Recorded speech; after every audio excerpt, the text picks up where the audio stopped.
இல்லம் என்ற சொல்லிலே இல் வருகிறதாம். இல் என்றால் இல்லை என்று பொருளாம். அந்த வீட்டில் வறுமை வந்து தாண்டவம் ஆடுமாம். தொண்டு செய்து பழுத்த பழம் தந்தை பெரியார் பிறந்த நாட்டிலே வாசு சாத்திரமும் என் ஜோதிடமும் சேர்ந்து செய்கின்ற மாளங்கள் இவை. போனால் போகட்டும் என்றே உள்ளே நுழைய முயன்றால் கிரில் கேட்டுக்கள் நம்மை தடுத்து நிறுத்தும். இரும்பு படல்கள் என்று சொல்லிவிடாதீர்கள். 10,000 ரூபாய் விலை கொடுத்து வாங்கியது பீர்ச்சிக் கொள்ள வழி இல்லாமல் போய்விடும். ஒரு நிமிடம் நிமிர்ந்து பாருங்கள். நாய்கள் ஜாக்கிரதை.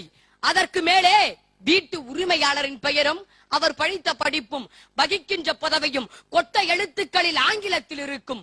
ஒருவேளை நாம் இருப்பது இங்கிலாந்திலேயோ என்று எண்ணி விடாதீர்கள். சத்தியமாய் தமிழ்நாட்டில் தான் இருக்கின்றோம். தமிழ்நாட்டிலே பிறந்து தமிழ்நாட்டிலே வளர்ந்தே இல்லங்களில் உள்ள பெயர் பலகையில் கூட இன்றைக்கு நாம் தமிழை எழுதுவதில்லை. சரி, அனுமதி கேளுங்கள். காலிங் பெல்லிடம், மன்னிக்கவும் அழைப்பு மணியிடம் வந்து கதவு திறக்கையில் கதவிடுக்கில் கிரீச் கிரீச் என்று சத்தம் வரும். வந்து கதவை திறந்தவர் பெயரை கேட்டால் ரமேஷ், சுரேஷ் என்று பதிலும் வரும். ஆம், இல்லங்களில் உள்ள பெயர்களில் கூட இன்றைக்கு தமிழ் இல்லை. இல்லங்களின் வாசலிலே வெல்கம் என்று மிதியடி போட்டிருப்பார்கள். நாம் மிதித்து செல்ல வசதிக்காக போட்டிருக்கின்றார்கள். வீடு 3 அடுக்கு மாளிகையா, கிரவுண்ட் புளோரா, ஃபர்ஸ்ட் புளோரா, செகண்ட் புளோரா என்பார்கள். தவறி கூட தரைத்தள வீடு, முதல் தள வீடு, 2ஆம் தள வீடு என்று சொல்ல மாட்டார்கள். வீட்டிற்குள் சென்றால் open hall, bathroom, bedroom, kitchen room என்றெல்லாம் உண்டு. கடன் வாங்கி கட்டிய வீடல்லவா, அதனால் தான் மொழியையும் கடன் வாங்கியே பேசுகின்றார்கள். இவர்கள் தாயை மட்டுமல்ல, தாய் மொழியையும் அனாதை இல்லத்தில் விட்ட பாவிகள். கதவு டோர் ஆனது, சாளரம் ஜன்னல் ஆனது, மரப்பேளை இலைப்பேளை எல்லாம் இப்போ பீரோ ஆனது. பூட்டுக்கு சாவி எங்கே?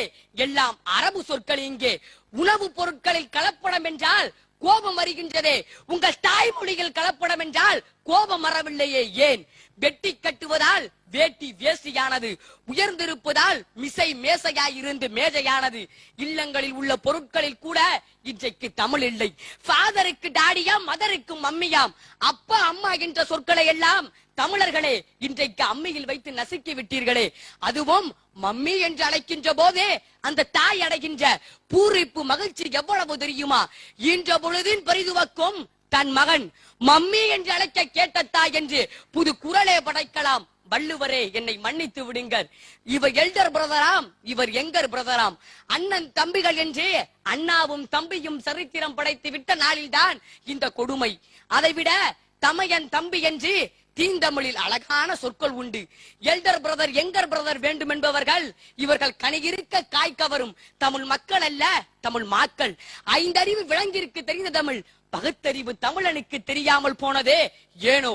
ஆம், இன்றைக்கு நாம் உண்ணுகின்ற உணவில் கூட தமிழ் இல்லை. பசி எடுத்தால் தமிழா ரைஸ் கேட்கின்றாய், சாதம் கேட்கின்றாய், என்றாவது சோறு கேட்கின்றாயா? சோறு என்றால் அரிசி உணவு என்று பொருள். இறைவனினுடைய திருவடி நிழல் என்றும் பொருள். வெந்த அரிசிக்கும் வேகாத அரிசிக்கும் வேறுபாடு அறியாத ஆங்கிலத்திலே கேட்கின்றாயே. கருவேப்பிலை கார்பிழையானது, சந்தனம் சாண்டலானது. இல்லங்களில் உள்ள உணவு பொருட்களிலும் பயன்பாட்டு பொருட்களிலுமே இன்றைக்கு தமிழ் இல்லை.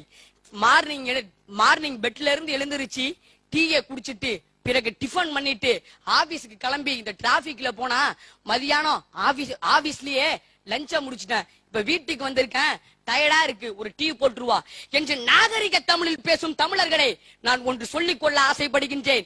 நீங்கள் நாகரிக தமிழில் பேசவில்லை, தமிழன் என்ற அடையாளத்தை இழந்து கொண்டிருக்கின்றீர்கள் என்பதை மட்டும் மறந்து விடாதீர்கள். செந்தமிழுக்கு ஒரு தீங்கு வந்த பின்னும் இந்த தேகம் இருந்தொரு லாபம் உண்டோ என்ற பாவேந்தடினுடைய பாடல் வரி எனக்குள் கனலாய் இருக்கின்றது. தமிழன் பண்பாடே உறவு முறை, பழக்க வழக்கம், உணவு முறை எல்லாவற்றையும் அழித்து அனாதையாக ஆசைப்படுகின்றான். ருஷ்ய நாட்டு அறிஞன் ஒருவன் சொன்னான், என் மொழி நாளைக்கு சாகும் என்றால் அதற்கு முன்னரே இன்றைக்கே நான் சாக விரும்புகிறேன் என்று. இக்கருத்துக்கு கொடிபிடிக்கும் உலக தமிழர்களே, எழுந்து வாருங்கள், நம் தமிழை உயர்த்தி பிடிப்போம். இல்லங்களிலே மெல்ல தமிழினி சாகுமா வளருமா தீர்மானியுங்கள் என்று